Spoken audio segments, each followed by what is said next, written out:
Bom, vamos começar então. Olá pessoal, tudo bem? Eu sou o professor Leandro Cordioli. Essa é a 9ª live do Grupo de Pesquisa em Filosofia do Direito da UBRA Campus Canoas. Tá? O nosso grupo de pesquisa ele está em sua 21ª edição. Esse semestre a gente está estudando um tema que é a justiça como a lei do amor, o direito natural de John Finnes. Então, estamos estudando o conceito de justiça, de lei natural, um autor muito famoso, acho que é um dos maiores jusnaturalistas contemporâneos da nossa época. Ele leciona na Universidade de Oxford e também na Universidade de Notre Dame, nos Estados Unidos, tá? E ele tem um livro que é Direito Natural, em Tomás de Aquino, em que ele estuda os principais conceitos os principais temas da lei natural e direitos naturais em Tomás de Aquino, e ele propõe a própria visão dele particular a respeito da teoria do direito natural de Tomás de Aquino. Hoje é 8 de outubro, são 23 horas e 30 minutos.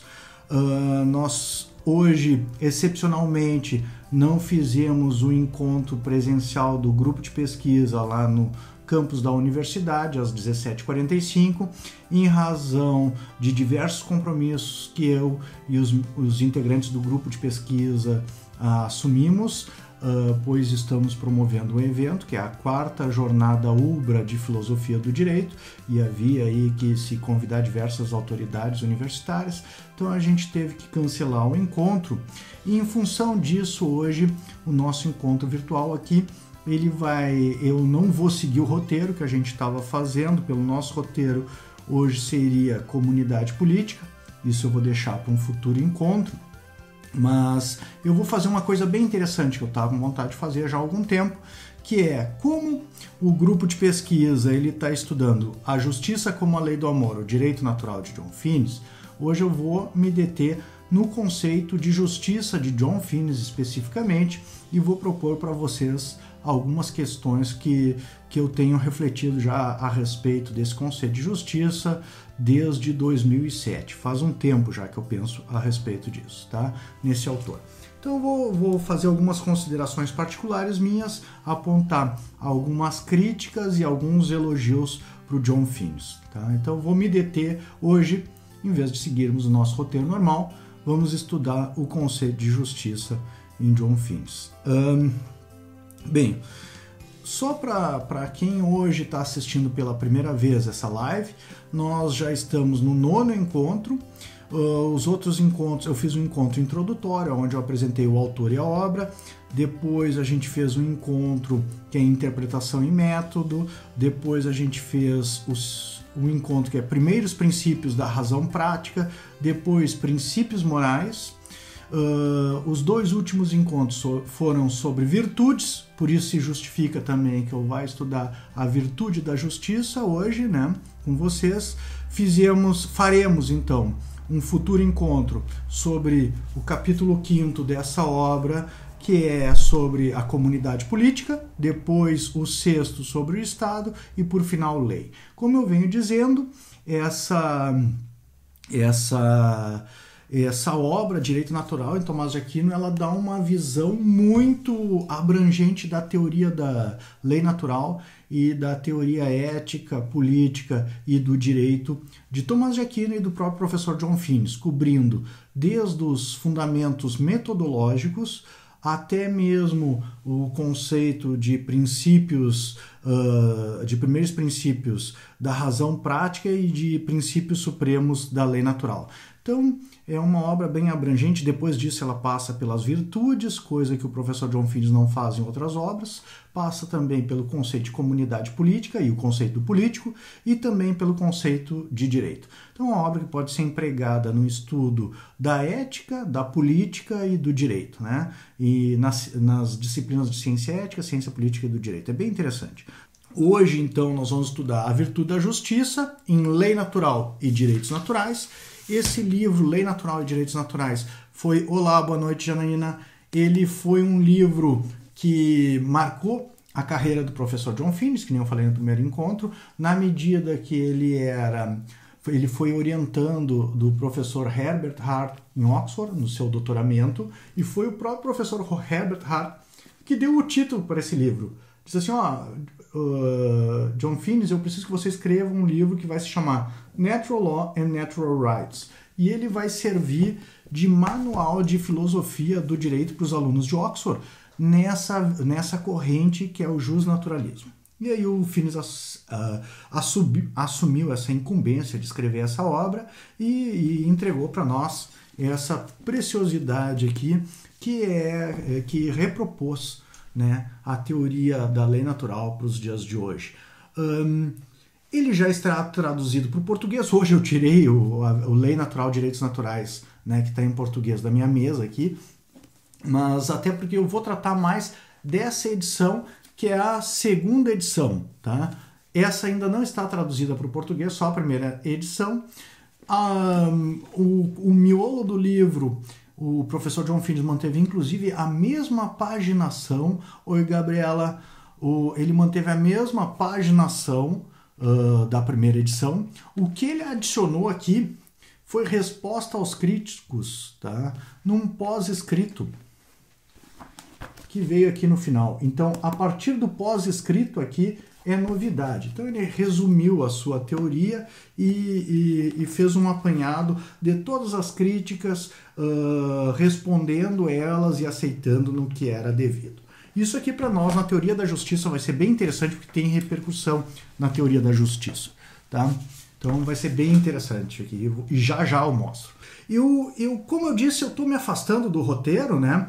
Hoje eu veria então o capítulo 5º, mas como a gente está fazendo esse evento lá na UBRA Campos Canoas, e que demandou a transferência das nossas atividades, vou aproveitar para estudar então o conceito de justiça com vocês, e já vou começar. Eu separei em 2 momentos. Então, primeiro, eu vou debater 2 conceitos de justiça diferentes, que é o conceito do professor John Rawls, que é um conceito que vigora hoje em dia e é um conceito fundamental para a teoria da justiça atual, né? Eu acho que para quem se dedica ao estudo da teoria da justiça nos dias de hoje, não tem como não enfrentar esse conceito de justiça. Não vou me aprofundar nele, mas eu quero criar condições, através do contraste dos 2 conceitos de justiça, do Rawls e do Tomás de Aquino, para depois a gente poder entender melhor o que seja justiça para o professor John Finnis, tá?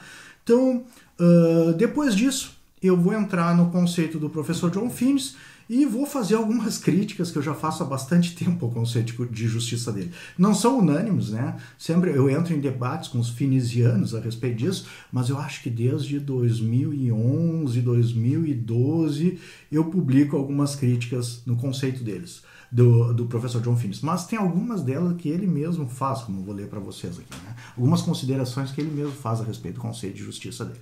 Então, uma obra fundamental para a gente entender John Rawls, né, é Uma Teoria da Justiça. Claro, ele revisou a teoria da justiça dele depois no liberalismo político e aquele justiça como equidade que são apanhados de artigos dele, né, onde ele revisa e, inclusive, em algumas obras, né, ele mesmo considera que a teoria da justiça exposta em Uma Teoria da Justiça é uma teoria com viés moral também, né? Isso não tem como não enfrentar. Quem leu Michael Sandel naquele livro que ele faz críticas a respeito do professor John Rawls, né? Agora eu não me lembro, o liberalismo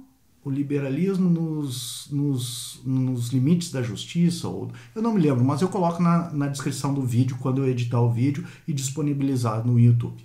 Ele mesmo faz essa crítica mostrando que a teoria do professor John Rawls ela é uma teoria moral, pelo menos nessa obra. E o próprio professor John Rawls, depois em outras obras, vai reconhecer isso aí. Então, o conceito do professor John Rawls, e eu não vou me aprofundar, mas eu quero pegar exatamente o conceito que para mim é uma pérola também, né? Em termos assim, é um arquétipo do que eu quero apresentar para vocês aqui, vem logo no começo de Uma Teoria da Justiça. Na minha tradução em português está na página 3 ou 4, e o professor John Rawls diz o seguinte: A justiça é a primeira virtude das instituições sociais, como a verdade o é dos sistemas de pensamento. Embora elegante e econômica, uma teoria da justiça deve ser rejeitada e revisada se não é verdadeira. Da mesma forma, leis e instituições, por mais eficientes e organizadas que sejam, devem ser reformadas ou abolidas se são injustas. Para mim é uma pérola esse conceito de justiça dele, né? Eu vou separar aqui, inclusive elegantemente escrito, né? Eu acho que talvez não seja a principal virtude de um escrito acadêmico, mas é algo que dá gosto de ser lido quando é escrito de um modo elegante, né? Então eu vou separar aqui no meu computador mesmo alguns elementos aqui que eu já tenho familiaridade, né? Mas vejam, para o professor John Rawls, primeiro, existe uma justiça, há uma justiça, mas ela é uma virtude, é uma qualidade boa, né? É uma virtude, é uma qualidade boa, tá? Mas ela é uma qualidade boa de instituições sociais, tá? Então, quem conhece a teoria do professor John Rawls sabe que ele se preocupa com princípios de justiça que serão inscritos nas instituições sociais, principalmente, né, ou pelo menos no nível mais acima, na Constituição, mas depois nas leis e nas demais instituições que vão sendo desenvolvidas a partir dessas instituições, né, sociais. E essas instituições elas vão ser justas quando elas estiverem de acordo com os princípios de justiça, tá? Para cotejar com esse conceito aqui, que eu disse para vocês que eu não ia me aprofundar no que seja justiça para o professor John Rawls, inclusive pode ser tema de um futuro encontro no grupo de pesquisa ou mesmo de um semestre de lives ou até mais, né? Que eu estou voltando a estudar o professor John Rawls agora, em seguida, então, para reconstruir a teoria dele, que eu acho que ele trata de alguns temas que inclusive o próprio John Finnis deixa de fora e me interessa na teoria dele. Por exemplo, a educação cívica é muito mais desenvolvida pelo professor John Rawls, ou esse papel das instituições políticas de formar os cidadãos com base nos princípios de justiça que ele propõe, são bem mais desenvolvidos na teoria dele. Eu me disponho, de repente, para o próximo semestre ou mais adiante, se houver interesse do pessoal que acompanha as lives, da gente fazer um estudo mais detido do professor John Rawls, né? Eu tenho me interessado bastante na teoria dele e acho uma pessoa, inclusive, eu acho que ele é, em alguns sentidos, muito aristotélico, né? Essa teoria dele é bem aristotélica, só que ele pensou parte da teoria da justiça do Aristóteles, que é uma timocracia ou uma democracia, né? Uma das modalidades de regime político que o Aristóteles propõe na Ética Nicômaco, e desenvolveu esse regime, essa forma de governo político e esses princípios de justiça com base nesse único modelo político, sendo que o Aristóteles propõe diversos modelos de governo, né? Entre eles o governo régio, a tirania, a aristocracia ou a oligarquia, e a politeia ou a timocracia, e o desvio, que é a democracia e a própria democracia, né? Senhores, por outro lado, teria o conceito aqui que eu gostaria de cotejar com ele, e ficaria bem claro já o que eu estou buscando passar para vocês, que é o conceito de justiça de Tomás de Aquino, que é o conceito que o Finnis diz que é o que ele adota. E o Tomás de Aquino dizia que a justiça é a vontade constante e perpétua de dar a cada um o seu ius. Que nem a gente viu na live passada, ius ele é uma palavra neutra, porque o ius é o objeto da justiça, ou seja, o objeto da vontade daquele que quer o justo, né?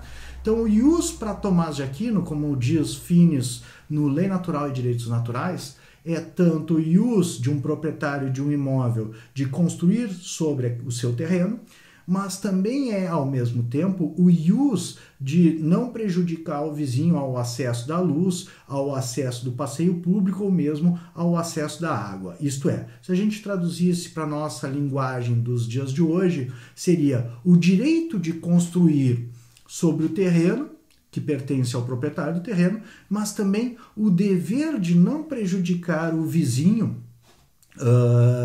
O dever de não prejudicar o vizinho no acesso à luz, no acesso à água ou ao passeio público. Então essa foi uma primeira coisa que eu aprendi. Eu me lembro que eu participei de alguns eventos, eu acho 2005, 2006, 2007, onde eu propus essa discussão de direito como objeto da justiça, né? Então, o direito subjetivo como objeto da justiça.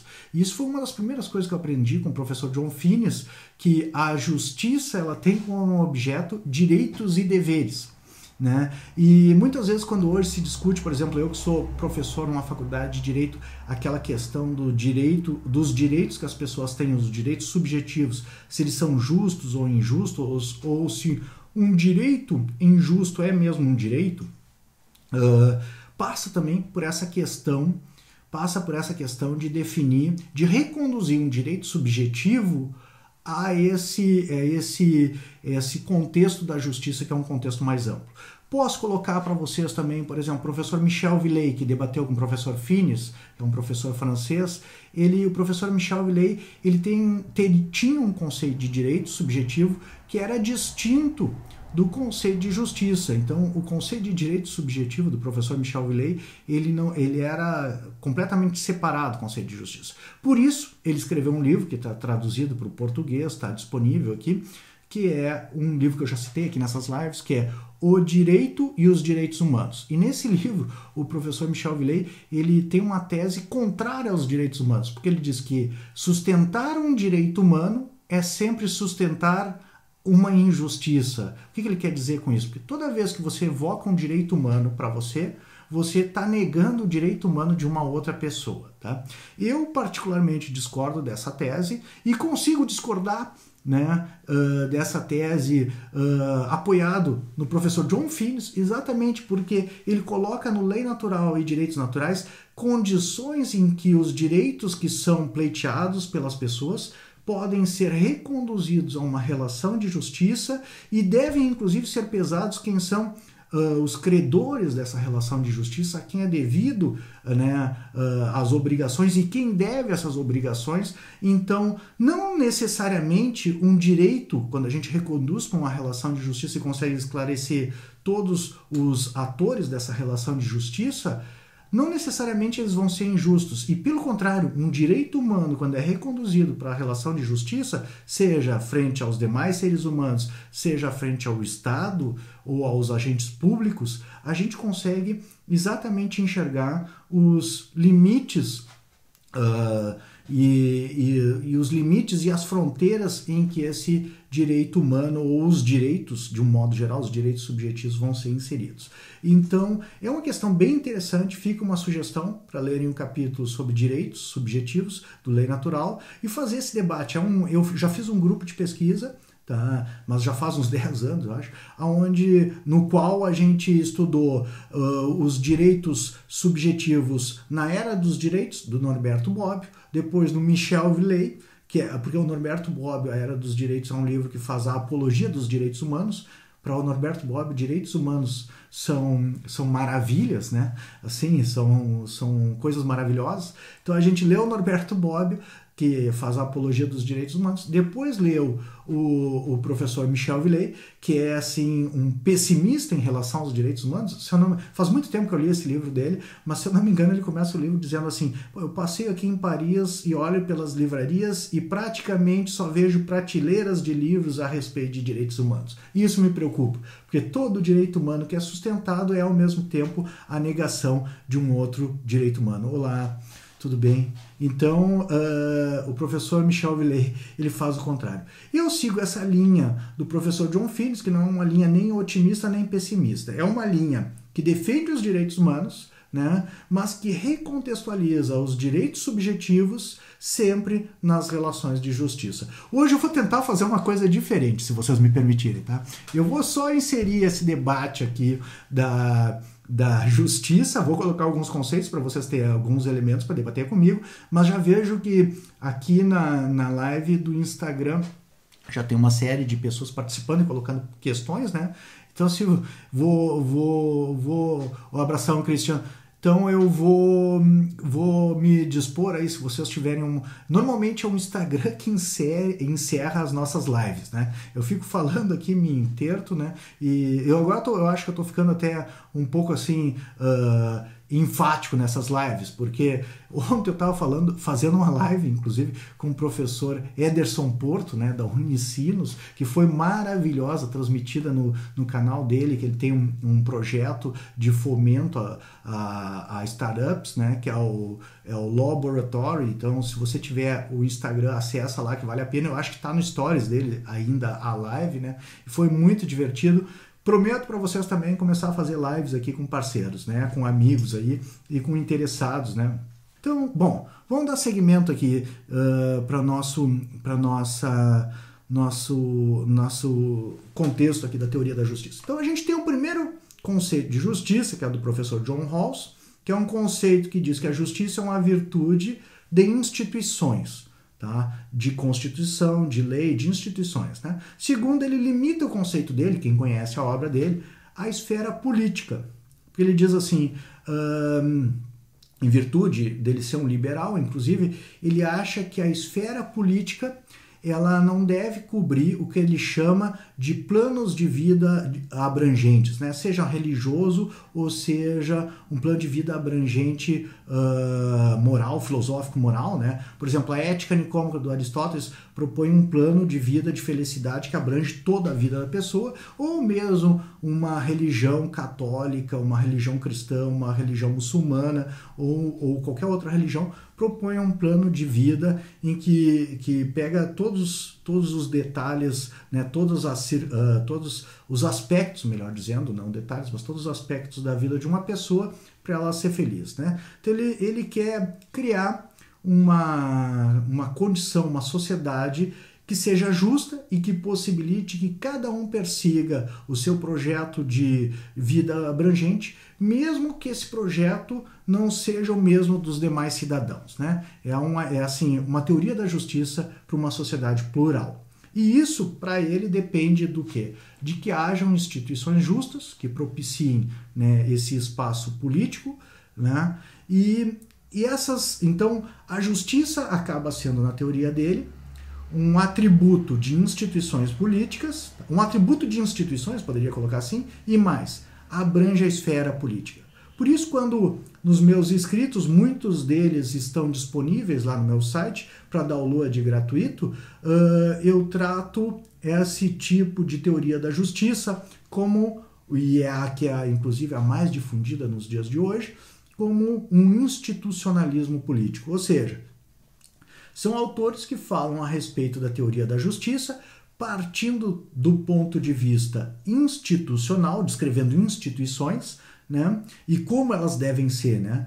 E isso se limita ao plano político e não abrange nem ética, nem moralidade, nem essas questões que dizem respeito, né, numa teoria aristotélico, tomista e até mesmo finisiana, ao bem humano e à felicidade humana. Né? Aquele conceito que o Aristóteles fala na ética nicômaco, que é o agaton anthropinon, né? Ou bem humano, né? Que é a eudaimonia, que é a felicidade. Ou mesmo Tomás de Aquino, né? Que é a felicidade perfeita ou a felicidade imperfeita. Ou, no caso Tomás de Aquino, os bens humanos mesmo, ou o conceito de florescimento humano, que substitui a felicidade, a eudaimonia, ou a felicitas, ou a beatitude do Tomás de Aquino. Né? Então, o professor John Rawls não ingressa nessa esfera ética, não ingressa nessa esfera moral. Para ele, justiça é um tema eminentemente político. Para ele, justiça é uma qualidade não de pessoas, mas sim de instituições. Tá? E outro ponto interessante que acaba, por isso, a teoria dele da justiça se limitando muito aos critérios, os princípios, inclusive, dele de justiça se limitam aos critérios de atribuições de bens e encargos em uma comunidade política, mas tem uma série de questões como a justiça corretiva ou comutativa que a gente falou no último encontro, né, que são tratados por Aristóteles, a justiça corretiva ou a justiça comutativa tratada por Tomás de Aquino, não são cobertos pela teoria dele, ou pelo menos não recebem a devida ênfase. Tá? Ele gasta muitas páginas daquele livro bem substancioso, que é Uma Teoria da Justiça, para sustentar os princípios dele de justiça, os dois princípios, tá? da máxima liberdade e da igualdade. Bom, já o Tomás de Aquino conceitua a justiça de um modo diferente. Ele usa um conceito que vem de origem romana, tá? Mas é um conceito que eu já escrevi um texto comparando ele com os conceitos de Aristóteles e fecham assim, em termos de elementos, são os mesmos conceitos. O conceito que Aristóteles apresenta na Ética Nicômaco, que é a virtude da justiça faz que a pessoa queira, pratique e haja de uma maneira justa, e a injustiça, que a pessoa queira, pratique e haja de uma maneira injusta, ou o conceito da retórica do Aristóteles, que fala que a justiça é a virtude que leva cada um a ter o que é próprio de acordo com a lei e a injustiça a ter o alheio. O conceito de Tomás de Aquino que eu vou apresentar para vocês fecha muito com esses... Se você somar os dois conceitos de Aristóteles, você chega no conceito de Tomás de Aquino em termos de elementos conceituais, né? E o conceito de Tomás de Aquino, a gente falou a semana passada, é a vontade constante e perpétua de dar a cada um o seu ius, né? O ius, como eu disse para vocês, é tanto o direito de construir ou o dever de não prejudicar. Ou seja, o ius é uma expressão neutra em relação à justiça, no sentido que não é neutra, no sentido de que não é apenas benefícios que você tem em relação à justiça, mas também os encargos que você tem em função da justiça, né? Então, os encargos a gente chama deveres, né? Na nossa linguagem, aquilo que a gente pode chamar de gramática dos direitos, né? Nos dias atuais. Então, eu poderia traduzir para vocês esse conceito, né? A vontade constante e perpétua de dar a cada um o seu direito. Mas também poderia traduzir, nunca fiz isso, mas agora pensando bem, né? A vontade constante e perpétua de dar a cada um o seu dever, né? O dever é o encargo em relação à justiça, e o direito é o benefício que você tem em relação a essa relação de justiça. E o professor John Fiske tem uma teoria bem sofisticada a respeito dos direitos subjetivos, que ele expõe no Lei Natural, Direitos Naturais, com base num famoso professor também, que é Horrefeld, né? Que ele apresenta. Isso também justificaria uma outra live, mas eu vou passar batido hoje por isso, para não tomar muito tempo da nossa discussão a respeito da justiça, que é o que me interessa aqui especificamente, tá? Então vejam, vamos comparar os dois conceitos aqui. Se para Rawls a justiça é uma virtude, isso quer dizer uma qualidade boa, mas ela é dita das instituições, no conceito de Tomás de Aquino, a vontade constante e perpétua, quando ele fala em vontade, ele não está se referindo a instituições. Ele está se referindo às pessoas humanas, tá? As pessoas, os seres humanos. Segundo, constância e perpetuidade, esse é o modo da vontade. Como eu disse para vocês, né? O Tomás de Aquino mesmo explica isso, né? Que a constância é o hábito, né? E a perpetuidade é a veemência, a força que a pessoa escolhe, né? Alguém que escolhe alguma coisa tendo desenvolvido a virtude da justiça, então escolhe uma coisa justa, escolhe, não titubeia na hora de escolher. Essa é a explicação que o Tomás de Aquino dá para essa perpetuidade, né? É esse ímpeto da pessoa, né? E poderia eu colocar aqui, então, a vontade constante e perpétua de dar a cada um e o seu, e ainda poderia colocar assim, ius, tá? Então isso vai dar 1, 2, 3, 4, 5, 6 elementos no conceito de justiça Tomás de Aquino. Bom, comparando com o conceito de justiça do John Rawls, tem grandes diferenças. E essas grandes diferenças são em virtude do liberalismo político adotado pelo John Rawls, né? Enquanto o conceito de John Rawls é um conceito político, conceito de Tomás de Aquino, ele vai operar sobre a consciência da pessoa, sobre a vontade da pessoa, isto é, sobre o caráter da pessoa.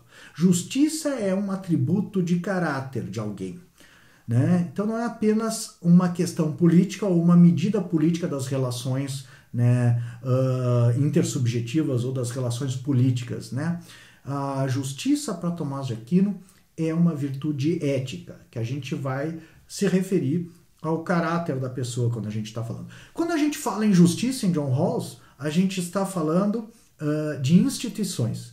Quando a gente fala de justiça em Tomás de Aquino, a gente está falando em pessoas. Então são conceitos que, apesar da palavra ser a mesma, justiça, na verdade a gente está se referindo a coisas distintas. Talvez não completamente distintas em alguns sentidos que eu posso imaginar, mas certamente são distintas. Uma coisa é você falar que a Constituição é justa, que a lei é justa. A outra coisa é você falar que fulano, que Leandro é justo, que Mário é justo, que João é justo, né? Você está atribuindo uma qualidade a uma pessoa ou você está atribuindo uma qualidade à lei, a uma instituição, né? E isso são coisas distintas. O segundo ponto, né, então, é que enquanto um diz respeito a instituições, o outro diz respeito às pessoas, né? Pessoas que nem diriam filhos de carne e osso, pessoas verdadeiras, né? O conceito do professor John Rawls diz respeito a qualidades políticas. Então, John Rawls ele não entra na seara ética nem moral, tá? Enquanto o conceito do Tomás de Aquino é um conceito moral, né? É um conceito, eu poderia dizer, ético, né? Quem faz alguma coisa por justiça, no caso Tomás de Aquino, faz porque isso é um aspecto da sua felicidade, diria Aristóteles, né? Se você pensar na Ética Nicômaca do Aristóteles, está aqui em cima da minha mesa, mas está um pouquinho longe. Você pensar na Ética Nicômaca do Aristóteles, o Aristóteles se pergunta, né? O que é o bem humano? E ele responde, o bem humano é a felicidade. E o que é a felicidade? Ele diz, a felicidade não é algo exterior em que pese envolver a posse de alguma riqueza, alguma beleza, algum prazer, mas é algo que é o desenvolvimento das nossas capacidades anímicas. Resumindo, tem algumas lives já anteriores, eu acho que da metodologia a gente tratou disso mais detidamente, né? Então, é o desenvolvimento das nossas capacidades interiores. E ele vai dizer, tem dois tipos. As capacidades dianoéticas, que dizem respeito ao aprimoramento da razão, da nossa razão, né? A prudência, a teoria, a tecneia, outras virtudes da nossa razão. E tem as capacidades éticas, que dizem respeito ao aprimoramento das nossas, da parte não racional da nossa alma. Então ele vai dizer, a gente falou na live passada a respeito da coragem, que tem a ver com o medo, vai falar a respeito da temperança, que tem a ver com o prazer ou com a dor, e vai falar a respeito da justiça, que tem a ver com a ganância, né? Então, quando a gente permite que a razoabilidade prática ou a prudência, na linguagem do Aristóteles, encontre o que é apropriado, né, em relação ao outro, né, ou em relação à coragem, ao medo, ou em relação à temperança, você está agindo de modo virtuoso e está desenvolvendo um aspecto da tua própria felicidade, né? Você está te tornando uma pessoa não alegre. Muitas vezes alguns hoje em dia imaginam que felicidade é sinônimo de alegria. E felicidade não é alegria nesse sentido. Eu disse, eu acho, na outra live, né? Felicidade mesmo envolve alegria, certamente, mas também envolve tristeza e superação. Alguém que passasse a sua vida inteira rindo está sob o efeito de drogas ou tem algum problema, né, neurológico, algum problema psiquiátrico, algum problema mais grave. Porque, na verdade, a existência humana envolve algum sofrimento, alguma tristeza, não grandes tragédias, mas alguma dificuldade, e também envolve, evidentemente, a superação disso. Então, um ser humano feliz, e eu acho que é nesse sentido que as virtudes, inclusive, auxiliam, diz o Aristóteles, né, nos grandes infortúnios e nas grandes alegrias que a gente pode ter também, né? Então, nesse sentido que a virtude é um aspecto da nossa integrador da nossa felicidade, tá? Para Aristóteles. Bom, então temos dois conceitos. Um que eu chamo, né, nos meus escritos, de institucionalismo político e o outro que é o personalismo ético. Isto é, um é dito de instituições e se limita à esfera política, e o outro é dito de pessoas, do seu caráter, e envolve valores éticos aí, né, éticos e morais. E o professor John Finnis, afinal de contas, qual dos dois conceitos ele adota? O professor John Finnis, no Natural Law and Natural Rights, em 1980, ele propõe um conceito de justiça que aspira a ser um conceito tomista, aspira a ser um conceito aristotélico, não se limita, diz ele, né, às questões políticas, nesse sentido do Rawls, pelo menos, né, até porque a teoria dele é uma teoria da lei natural, que envolve o florescimento humano, ou envolve a felicidade humana, né, mas tem duas coisas já assim que vale a pena serem mencionadas. A teoria do Rawls, como é uma teoria contratualista, envolve que você tem deveres desde que os outros assumam os idênticos deveres em relação a você. E o professor John Finnis já faz essa primeira ressalva. Temos direitos ou temos mesmo deveres, né, em relação às outras pessoas, ainda que ninguém mais esteja os observando, né? Então, na teoria do professor John Finnis, de justiça, direitos subjetivos e deveres não são vinculados à reciprocidade dos direitos e deveres, né? Você não deve matar uma pessoa inocente, mesmo que os outros estejam matando, né? Você tem esse dever independentemente dos outros fazerem a mesma coisa ou não. Então, é um conceito que aí, por si só, esse ponto já mostra que é um conceito ético e moral, né? Porque tira desse panorama político, considerando a esfera do político a esfera da reciprocidade, né? Que é muito comum nesses autores contratualistas. Vincular a justiça à reciprocidade. Universalidade, reciprocidade. Universalidade é todos, né? Reciprocidade é desde que o outro faça também, né? Então, esses posso colocar, por exemplo, alguns autores, aí, se você pegar os principais contratualistas, eu não vou avançar muito nisso, senão daqui a pouco o Instagram já encerra a minha live e eu nem desenvolvi o conceito do professor John Finnis. Então, né, primeiro ponto é esse. Segundo, o professor John Finnis também diz que o conceito de justiça dele segue Tomás de Aquino, segue Aristóteles, contudo, diz ele, não limito o meu conceito de justiça, no lei natural, ele diz isso, às pessoas maduras, que nem faz o Aristóteles. E quem lê a Ética Nicômaco, o livro 5º, que trata da justiça em Aristóteles, vai ver que o Aristóteles faz uma distinção entre o justo político e o justo doméstico. E ele vai dizer que o justo político é aquele justo que vigora entre os cidadãos de uma comunidade política. Quem não é cidadão não tem direitos políticos, não tem justo político que envolve não só direitos, mas direitos e deveres, né, em virtude de uma relação de justiça, e isso não está limitado somente ao político, tá?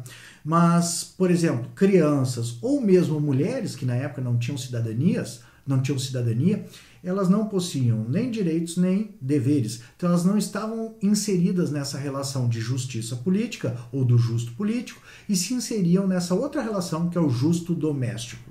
Tanto crianças, até como jovens, né, e as mulheres e os servos, né, não possuíam cidadania, então eles ficavam numa outra esfera que não era propriamente justiça, mas que o Aristóteles dizia, por analogia, isso é o justo doméstico, tá?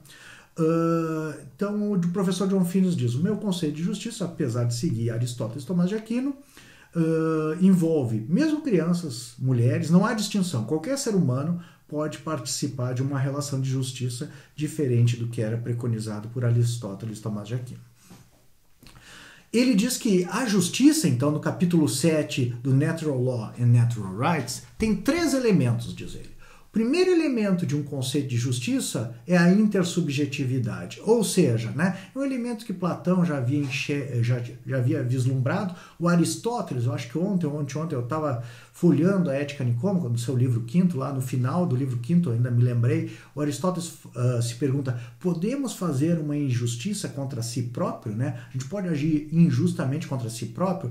E a questão do conceito de justiça é que, como a justiça envolve sempre uma intersubjetividade, ou seja, uma relação entre sujeitos, Há alguém que tem direitos e alguém que tem deveres. Quando você faz o que é de justiça, você dá ao que a pessoa, você dá ao outro o que lhe pertence, né? Você dá o seu direito, né?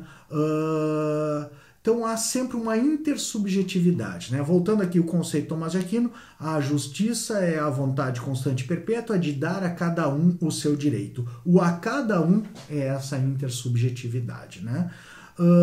Segundo, diz o Aristóteles, quem dá o que é de justiça não faz um favor, tá? Desculpem, o John Finnes. Quem dá o que é de justiça não faz um favor, dá o que é devido, tá? Dá por força de lei o que é devido. Até no caso da teoria do professor Finnes, isso tem um valor moral também.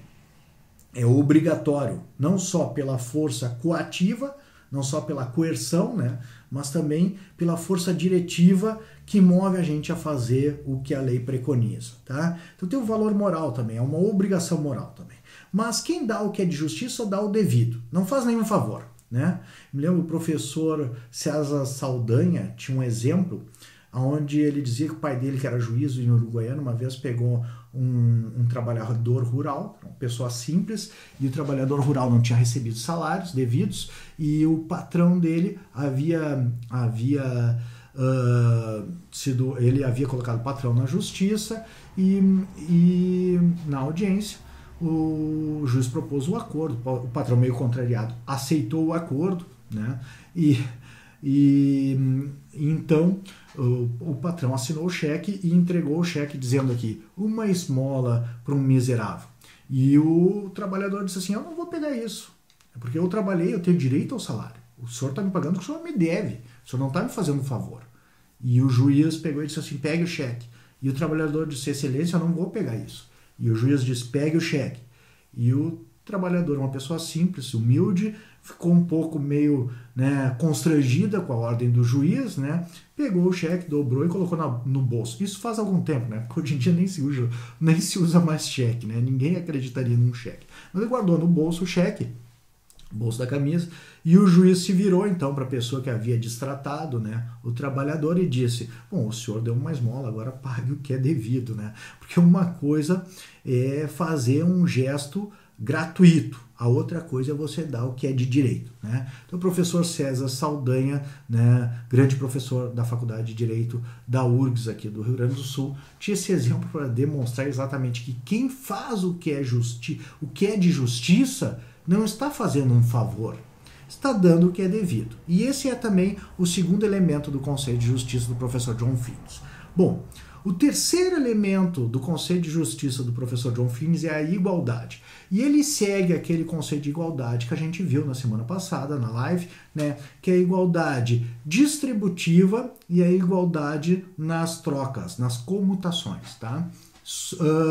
Ou seja, a igualdade proporcional geométrica, que leva em consideração, né, uma qualidade no grupo de pessoas, em que você vai atribuir essas pessoas nas distribuições de encargos ou benefícios de uma comunidade política. Dei como exemplo, né, a semana passada, distribuir bens, por exemplo, direito à saúde, tratamento de saúde, casa, moradia, segurança e tantos bens políticos que a gente tem, e ao mesmo tempo é necessário que a gente tenha como arrecadar os meios para distribuir esses benefícios políticos, né?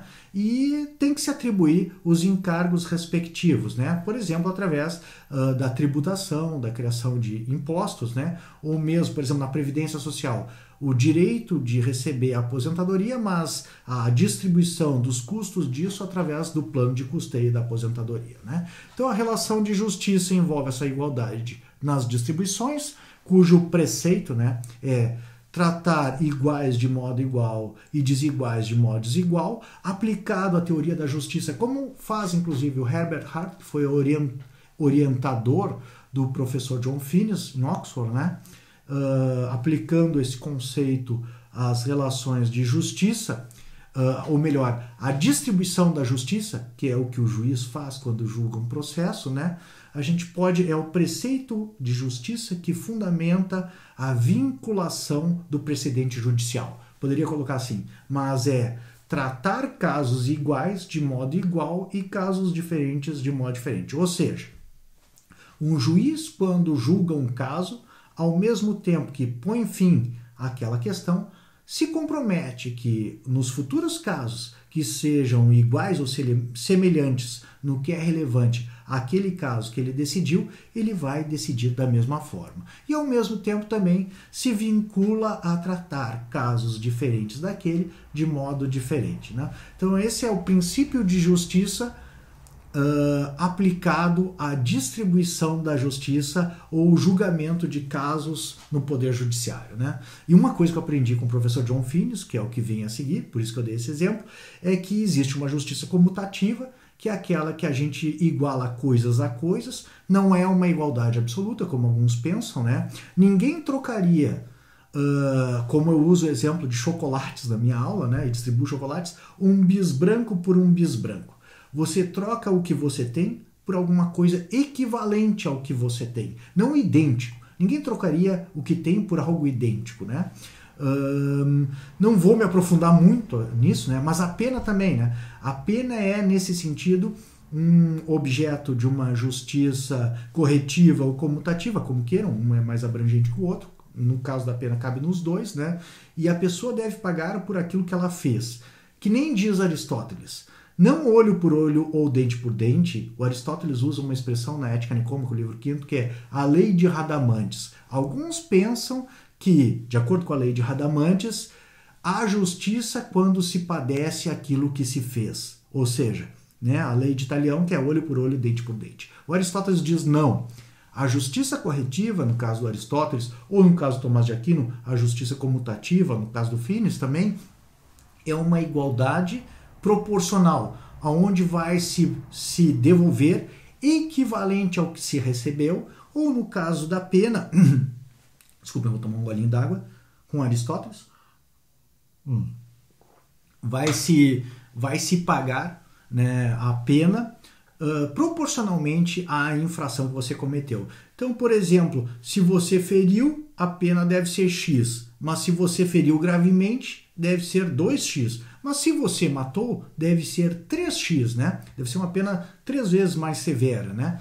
Não seria justo punir uma infração menor, uma lesão corporal, com uma pena mais severa que o homicídio, né? Isso há uma economia de penas bem interessante para ser estudada. Às vezes, esse semestre eu já expus nas minhas aulas, tem um texto que eu desenvolvi a respeito disso, mas ainda não publiquei, né? E que eu mostro que há uma medida sensata para a pena, né? Com base em Montesquieu, Montesquieu, Locke, John Finnis, que foi o cara que me deu esse estalo mesmo, que a pena, na verdade, ela tem um papel para a justiça, bem interessante, e há, então, a necessidade de haver uma economia das penas também, né? E de medidas que são razoáveis para as penas. Mas isso é tema para outro encontro. Bom, o que é importante agora é pegar no Lei Natural e Direitos Naturais o conceito do professor John Finnis, que ele diz que há 3 elementos no conceito de justiça, mas para mim, que estudo o conceito de justiça como uma qualidade ética, esse conceito é insatisfatório. Eu escrevi um artigo sobre isso, publiquei com os meus amigos da UFPEL lá, da pós-graduação em filosofia, já em 2012, 13, faz um tempo, tá? Onde eu critico o conceito do professor John Finnis, está disponível, eu acho, tá? Online, possivelmente, onde eu critico esse conceito do professor John Finnis, dizendo assim, mas como esse conceito que ele alega que é o mesmo conceito de Tomás de Aquino só tem 3 elementos, intersubjetividade, o que é devido e igualdade.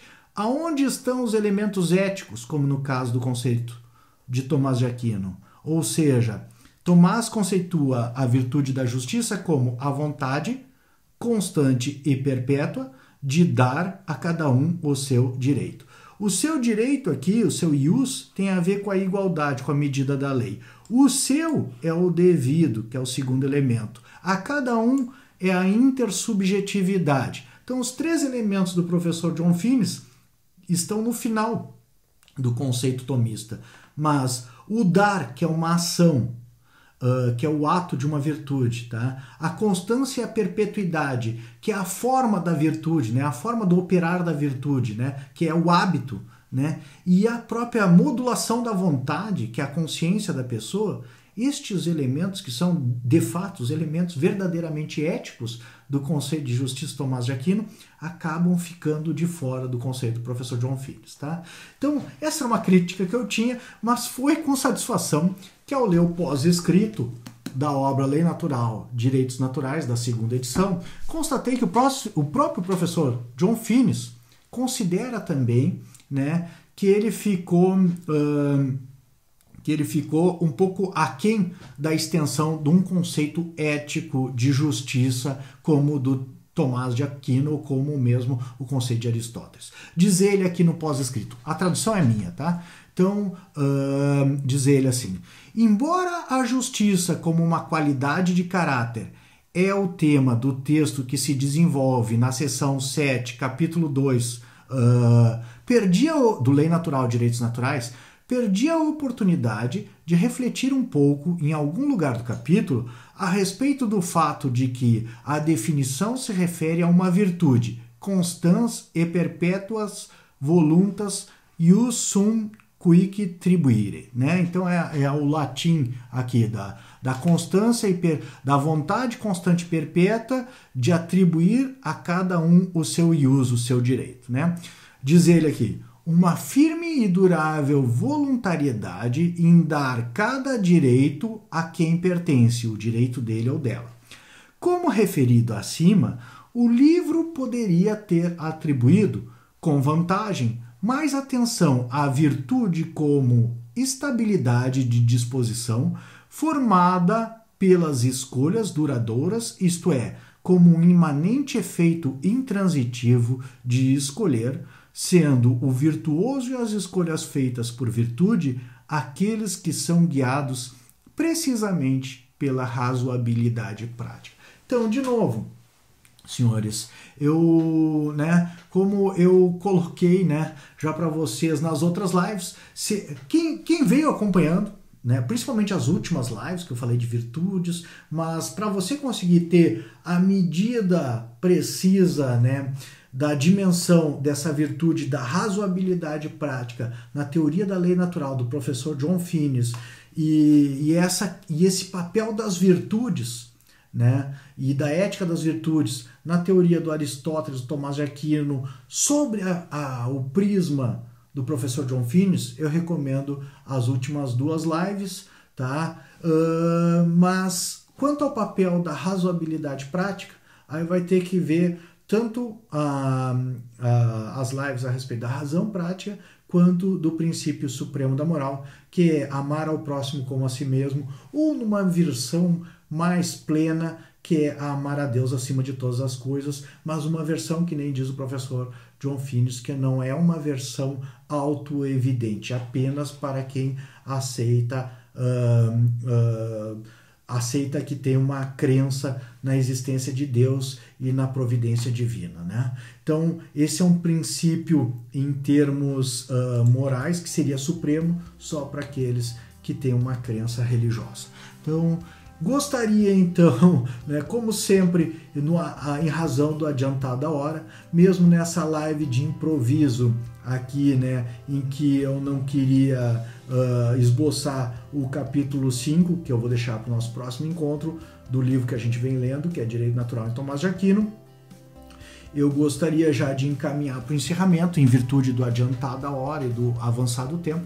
Eu tenho certeza que o Instagram em seguida está encerrando a minha live. Estou cuidando do meu reloginho aqui, já é um costume que o Instagram encerre a minha live, Então, gostaria muito de agradecer a presença de todos vocês. Para mim é muito importante ter essa oportunidade de compartilhar as nossas pesquisas, os nossos estudos em lei natural e direitos naturais que a gente vem desenvolvendo no grupo de pesquisa com um público interessado e muito mais amplo, que a gente consegue alcançar o Brasil inteiro. Ontem eu e o professor Ederson Porto, um dos temas que a gente discutiu na live lá no Laboratório foi exatamente essa questão dessa maravilha que a tecnologia moderna proporciona para a gente, como professores, de alcançar um público muito mais amplo, né, e que muitas vezes está situado. Eu já tem pessoas que eu tenho certeza, né, que conversam comigo, que estão mesmo do outro lado do mundo, mas tem outros amigos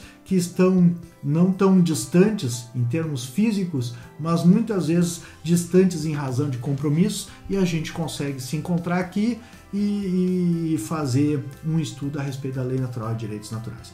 Então, meu muito obrigado por você estar aqui comigo assistindo essas questões de ética, moralidade, né, que são tão relevantes e talvez que façam tanta falta no mundo atual, né, mas que cada vez vem mais despertando interesse aí no ambiente acadêmico, no direito, na filosofia e em muitas outras áreas, né? Hoje mesmo no grupo de pesquisa lá nós temos pessoas, inclusive da teologia, que estudam com a gente essas questões da ética, o que é uma grande satisfação. Já tivemos da psicologia também, então da história, de diversos ramos da ciência.